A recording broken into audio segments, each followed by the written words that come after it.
Hey guys, Typical Wrestling here, and welcome back to the big old WWE save. We're just the Monday after Cyber Sunday. Pretty good pay-per-view booking-wise.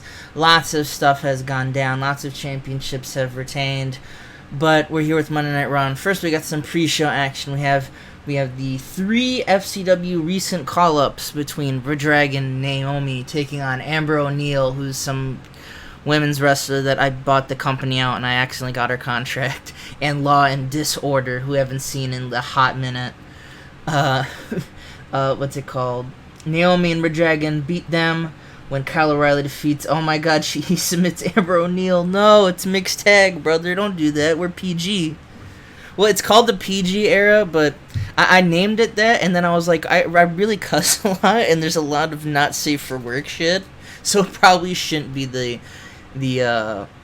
PG era. So you know what? I'm probably gonna run in and change the.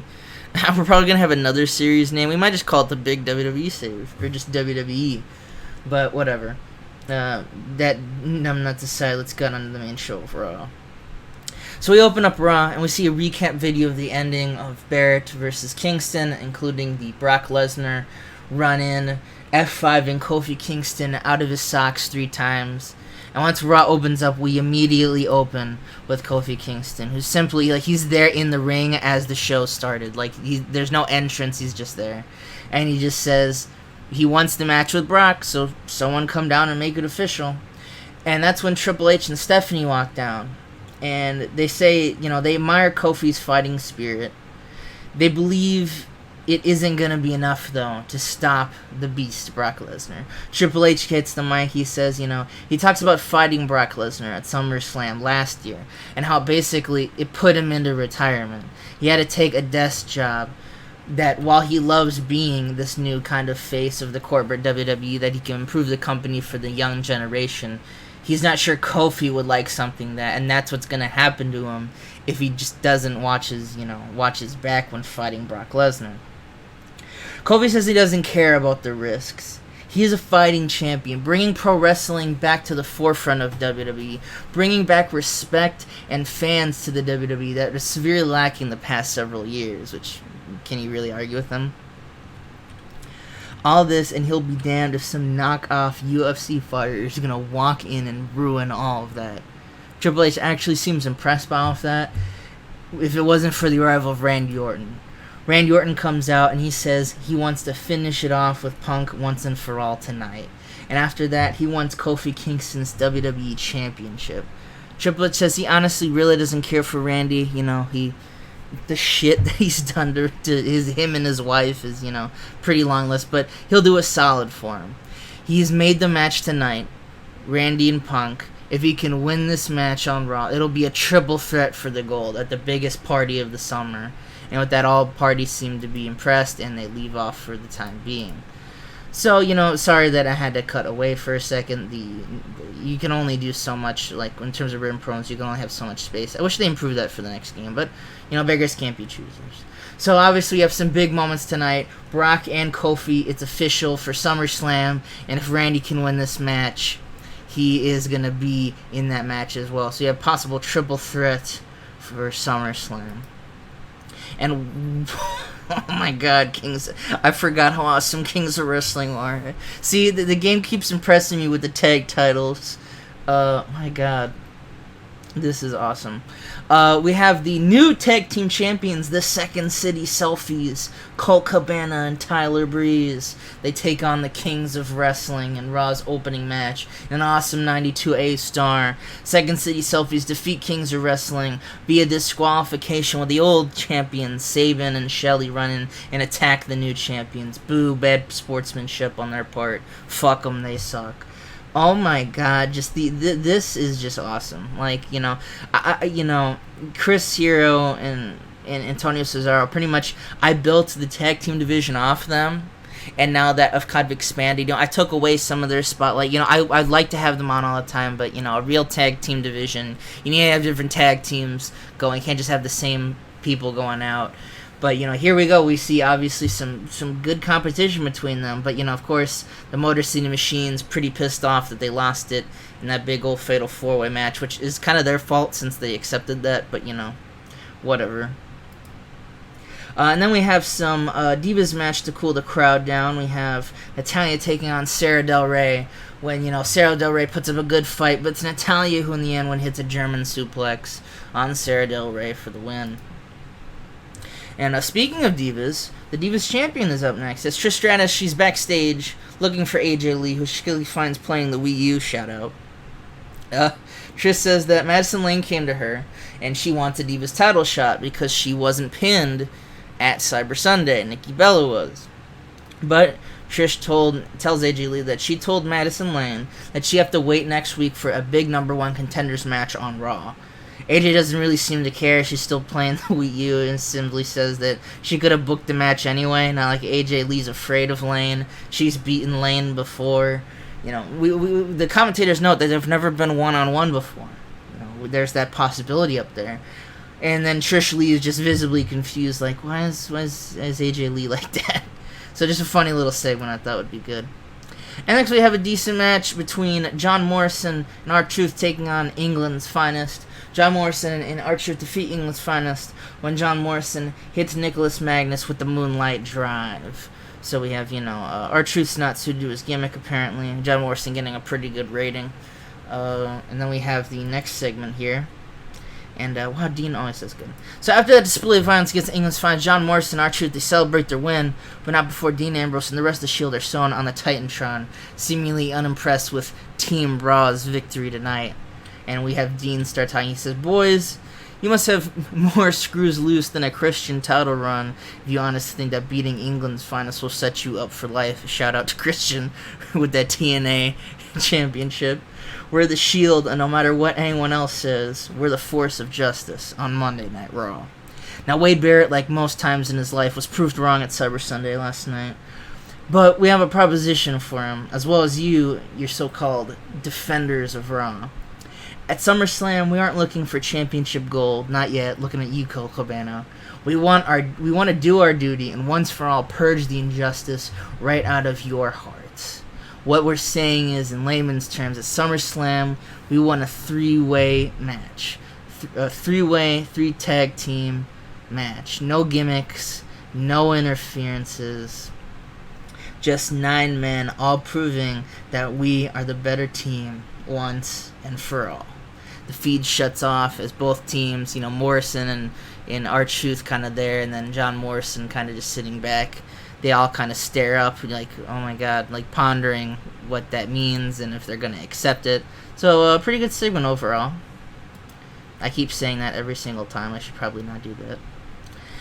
And in a decent match, we have Takahashi taking on the Big Show. And Takahashi does it. He locks on the Dragon Sleeper. Because during the match, Yujiro Takahashi and his cavalcade of sexy women just happen to kind of march down to the ring, having a good old time. And they interrupt the match. And accidentally, Big Show's like, what the hell's going on? And I think, he's like, Yujiro's got the Godfather cane. He's doing the dance he did. And he hits Big Show in the face. And Tanahashi locks the Dragon Sleeper in, like, jumps on him, and he makes the Big Show tap out. So then the Big Show is pissed off, and he does that, like, scream he does. Like, you've heard the Big Show scream. And he just kind of chases, like, all the women, and, like, if you're not new to this, but I'm just, the visual of Yujiro Takahashi with the U.S. title feuding with the Big Show is just too funny.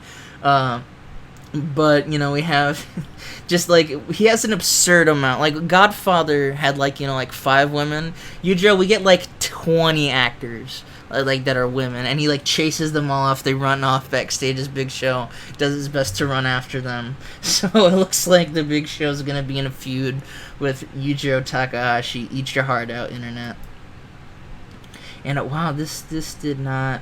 How did this do so bad? You know what? I think I might have rated Chris Jericho too. So Chris Jericho might have brought down the segment a lot. That's really weird. I thought he had good ratings. Maybe just an off. Anyway, basically, Chris Jericho, we have a WWE exclusive shot, which was in kind of like the setup of the show. Chris Jericho's walking around. He knocks in The Miz, and The Miz is just like, just retire already. And he just walks off, and Chris Jericho's like, we got a fucking problem here, dude? And so there's that. Next up, we have this match also, because what's it called? Oh, because Bray Wyatt was saying, why did this match not do as good? I thought this would have done better. Lack of an associated hot storyline. Yeah, I could see that. So basically, Bray Wyatt, obviously coming off his battle with the Yujiro Takahashi, who just keeps pissing people off, defeats Sami Zayn in a pretty good match with a Sister Abigail in 20 minutes. And Bray Wyatt and the family stand over, his opponent. I didn't know what the opponent was looking into it. He just looks into the camera as he's bowing there, and Bray asked the camera if just because he lost his United States Championship, a reign which was unprecedented in the modern WWE, mind you, he says that he was a loser, someone who should be mocked for his failures and wrongdoings. Is that what should happen to him now that he's lost his championship and he lost to Yujiro Takahashi? And someone in the entrance ramp just goes, yeah, yes. Bray Wyatt turns his head like, who in the fuck? Just like he's having a bad day, brother. And to see who exactly have the audacity to mock him like this. We see someone we haven't seen much of lately, and that's Daniel Bryan. Bryan says that for the longest time, he didn't see the light. He didn't see what he was doing wrong. He seeing as he wasn't being used on TV, let alone pay-per-view. He had that match with John Cena. He beat John Cena, and he figured that would propel him into stardom, but ever since then, he kind of hasn't been on TV. And while he does put some blame on those in charge, maybe 20% of this had to do with his own attitude. He was like Bray Wyatt. Why wouldn't anyone respect the best wrestler on the planet when you act like an absolute tool? As soon as he says tool, Bray Wyatt's he's pissed off. He's incensed by this. And Daniel Bryan ends things by reminding Bray Wyatt on the subject of if he is a loser, the answer is yes, yes, yes. So we have officially the face turn of Daniel Bryan. I'm going to click this, and I guarantee you it's going to be like, you do too many gimmick changes or whatever. Yep, there it goes. And she has sold herself. This turn was a complete disaster, apparently. I don't know why it keeps telling me this. I haven't had, a face change in, a month. More than a month at this point, probably. Not that it really matters. I'll just pay Daniel Bryan off if he gets mad about it. Plus, he has a gimmick that's getting stale. So we'll have to change that. Whatever, I don't care. But yeah, no, bad turns aside, we're kind of seeing, it looks like we've seen the birth of the yes movement of Daniel Bryan. I had to introduce it somehow, and we'll have to see where it goes. And next up, Paul Heyman's in the ring. He comes out after a commercial break, and the crowd's just going bananas because, oh shit, Paul's here. Paul says that he obviously heard Kofi Kingston's acceptance of a championship match for SummerSlam. He appreciates Kofi Kingston doing these things the easy way. However, Heyman mentions all the recent talk of Brock Lesnar being a part-timer and how the WWE Universe says there's no chance in hell Brock would beat Kofi. Paul castrates the fans for saying such things, but says they will now have the pleasure of seeing Brock perform right here on Raw. Well, the crowd cheers for that because Brock Lesnar's on Raw. Paul apologizes to Kofi Kingston, though, on behalf of the WWE Universe for making Brock Lesnar doing things the hard way. And the crowd goes silent as Brock Lesnar comes from the back, dragging a struggling, he's just carrying Evan Bourne. They're just I'm trying to beat this ass. He just drags him out of the ring and brings him forward. In that match, we have a match in an 86B. They don't seem to click, which is kind of impressive. I kind of want to do this later. But Brock Lesnar, Evan Bourne fights back. He manages, he passes around, but every time Brock gets a hold of him, it's basic Brock shit. Suplex, punch, punch, punch. And then 10 minutes in, Brock just lays him out with an F5. And just to kind of send a message, the Beast is back, don't fuck with Brock Lesnar, or you end up like Evan Bourne, because Evan Bourne sucks, apparently. And then in the 99 A-Star bout, we have our match of the evening, which Randy Orton drew with CM Punk when the match descended into chaos after The Miz got involved. So, we had, Randy Orton and The Miz going at each other. This was Randy Orton's chance to be, a new number one contender, to fight in that Randy Orton. But The Miz obviously ruins things because he's The Miz and he's an absolute dick. And then after that, CM Punk, Randy Orton, they eat skull-crushing finales. There's a large amount of boos rained down upon The Miz, because who doesn't love to boo The Miz? Who simply smiles, and he smiles even more as the crowd begins to roar, thinking it's for him, the crowd likes me. What Miz didn't see is Chris Jericho sneaking up behind him, spinning him around, and giving him the codebreaker for a massive pop. Chris Jericho stands over the broken body, seemingly inserting himself into the finale of this epic rivalry. So it looks like no longer is this just the Miz, CM Punk, and Randy Orton. In the final stage of this feud, as the storyline title says, we're going to have Chris Jericho inserted as well. And that's how we end Monday Night Raw. So let's see how we did. 97 A-star. Didn't think he would do as that good, but I'm not complaining. So, really good Raw. Really happy to see. And, yeah, really good Raw. And we're on the road to SummerSlam. In terms of, I was going to say, what I wanted to say is for SummerSlam, I'm going to try and do this. No promises. I'm going to try to have a guest commentator. I thought it'd be fun to have like someone on me, like a guest host for SummerSlam. Why I thought that it would be like that, I just thought it would be a good idea.